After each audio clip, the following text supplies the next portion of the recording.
אקסטיין. יאללה, אתם באים ללכת הביתה?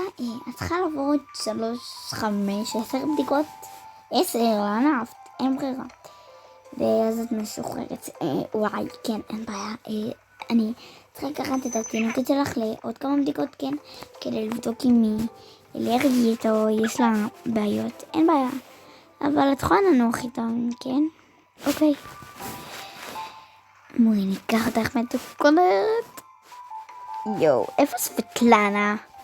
סבטלנה, וואי, מה את רוצה ממני עכשיו? מה, את יכולה לטפל בה? אין בעיה.